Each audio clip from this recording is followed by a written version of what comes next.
Halo semuanya, di video kali ini kita bakal bahas soal strategi dollar cost averaging dan lump sum. Mana yang lebih bagus, mana yang lebih efektif, mana yang lebih cocok untuk kalian. Kita akan bongkar semuanya di video kali ini. So, jangan lupa subscribe. By the way, video ini merupakan episode ketiga dari program 100 menit, di mana kalian bisa belajar gratis mengenai investing dan juga trading tanpa perlu beli modul berbayar lagi. Gue akan update terus sampai kurang lebih totalnya 100 menit, dan gue harap series ini bisa bantu perjalanan trading dan juga investasi kalian dengan ilmu praktikal dan pengalaman gue selama 6 tahun di market. So, kita akan mulai sekarang. Apa itu lump sum, apa itu DCA atau dollar cost averaging? Buat kalian yang baru terjun, baru mulai ke dunia trading ataupun investasi, terus ketemu istilah-istilah kayak gini, habis itu berasa, kok susah ya? Kok ribet ya? Gak usah takut, gak usah pusing. Sebenarnya simple kok. Misalnya lump sum, itu simpelnya sekaligus. Kalian punya uang 100 juta, langsung beliin saham 100 juta. Atau obligasi 100 juta. Ataupun kripto 100 juta. Sebaliknya, kalau DCA atau dollar cost averaging, itu dicicil. Misal, tiap bulan kalian beli 10 juta, 10 juta. Nggak harus tiap bulan, bisa juga setiap minggu atau bahkan setiap hari.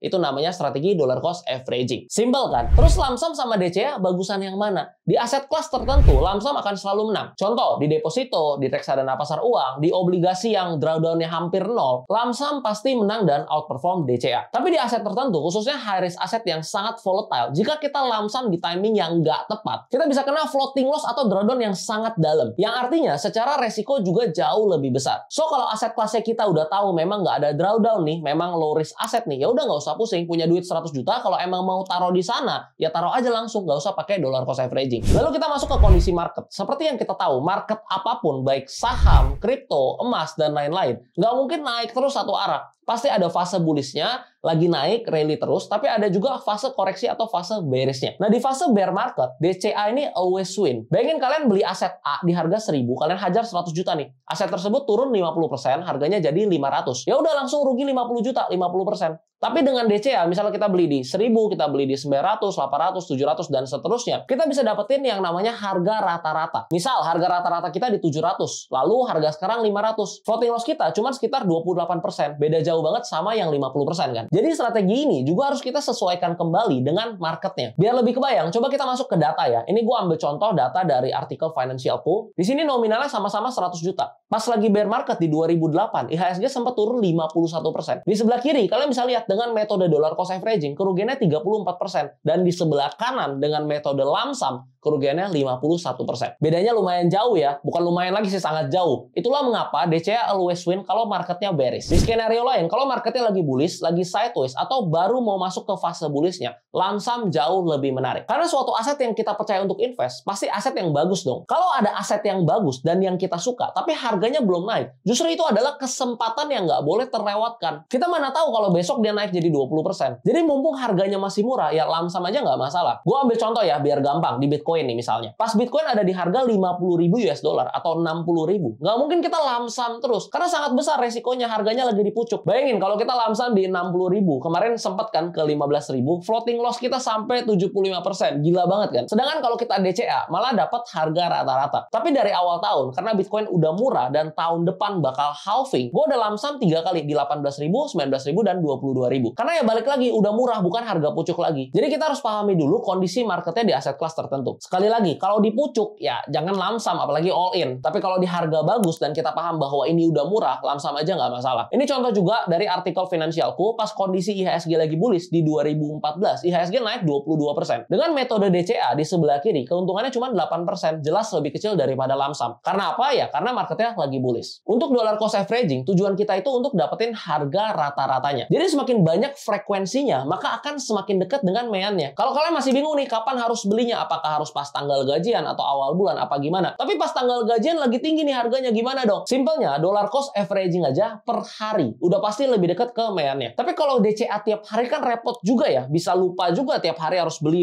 Kalau gue pribadi, untuk satu porto khusus dollar cost averaging, setiap hari gue beli Bitcoin 200.000. Tapi belinya nggak pencet-pencet manual lagi. Gue langsung pakai fitur recurring buy yang ada di peluang. Jadi tiap ganti tanggal, bakal otomatis kebeli Bitcoin 200.000. Bukan 200.000 Bitcoin ya, maksudnya 200.000 rupiah dalam bentuk Bitcoin. Kalau 200.000 Bitcoin mah gue udah nggak ada di sini. Jadi gue tinggal taruh aja saldo di peluang. Misal 5 juta, tiap hari bakal kebeli tuh Bitcoin senilai 200.000. Nanti kalau saldonya udah sisa 1 juta, misal, gue tambahin lagi 5 juta atau 7 juta. Jadi nggak ribet harus beli manual lagi. By the way, buat kalian yang belum punya akun Peluang, kalian bisa langsung download via link yang ada di deskripsi. Nanti pas daftar jangan lupa pakai kode referral cuan buat dapetin 15.000 gratis khusus pengguna baru. Lumayan kan? Sikat sekarang, bonusnya jangan sampai ketinggalan. Tips untuk pemula yang baru mau mulai investasi. Coba kalian tonton dulu episode yang kedua tentang cara buat portofolio. Misal kalian udah ada alokasinya nih. Ini contoh aja ya, jangan langsung diikutin. Kalian mau invest di indeks 50%, saham 30%, dan kripto 20%. Sekali lagi ini contoh aja. Ya udah, alokasi investasi yang kalian buat berdasarkan profil resiko dan tesis investasi kalian. Tiap bulan tinggal dicicil aja pakai metode dollar cost averaging. Misal setiap bulan bisa sisihin 10 juta rupiah. 5 jutanya beliin indeks, 3 jutanya beliin saham pilihan kalian, 2 jutanya beliin kripto. Mau langsung beli 1 bulan sekali atau dipecah per minggu atau per hari, bebas. Kalian tinggal pilih senyamannya aja. Tapi saran gue pribadi, kalau memang mau incer harga rata-ratanya, frekuensinya dibanyakin, which is pilih yang per hari. Sebenarnya kita juga bisa pakai strategi DCA yang dimodifikasi. Cuman harus buy data dan harus pakai rumus lagi karena di setiap aset kelas pasti beda karakteristik dan hitungannya. Mungkin nanti gue bakal buatin di video khusus soal ini. Kalau kalian tertarik bahas soal DCA yang dimodifikasi, komen aja di bawah. Kalau rame, nanti gue bakal buatin videonya. Oke, lanjut. Yang harus dihindari yaitu bias. Ketika kita melakukan DCA, biasnya adalah nggak pernah mau cut loss. Karena kan berasa ini cicil aja terus. Kalau turun ya dapat average yang lebih murah lagi. Konsepnya memang betul. Namun kita harus sadar juga bahwa aset itu kan berubah ya. Yang dulu bagus, belum tentu sekarang tetap bagus. Atau mungkin ada yang lebih bagus. Yang dulu jelek, belum tentu selamanya jelek. Jadi walaupun kita pakai strategi DCA di suatu aset tertentu, kita harus tetap analisa berkala. Kalau memang ternyata ada perubahan fundamentalnya dari aset tersebut yang tadinya bagus banget nih ya, habis itu sekarang jadi kurang bagus atau jadi nggak menarik lagi, ya jangan dipaksa. Walaupun kondisinya lagi rugi, kalau emang harus cut loss, ya harus cut loss. Jadi jangan sampai kita bias, wah ini kan DCA, beli terus aja tanpa cut loss. Kalau kayak gitu bakal bahaya banget. Oh ya, by the way, kalau kalian udah pakai Peluang, kalian bisa manfaatin fitur ini. Jadi kita bisa lihat rating para analis untuk setiap saham yang ada di sana. Semua faktor yang mempengaruhi saham tersebut mulai dari kondisi finansialnya, habis itu fundamentalnya, sektor dan juga industrinya, makro dan lain-lain, semua akan jadi pertimbangan para analis untuk memberikan rating bahwa saham ini layak untuk dibeli atau enggak. Tapi jangan lupa tetap do your own research. Kalau kalian belum punya akun Peluang, langsung buat via link yang ada di deskripsi biar bisa dapetin 15.000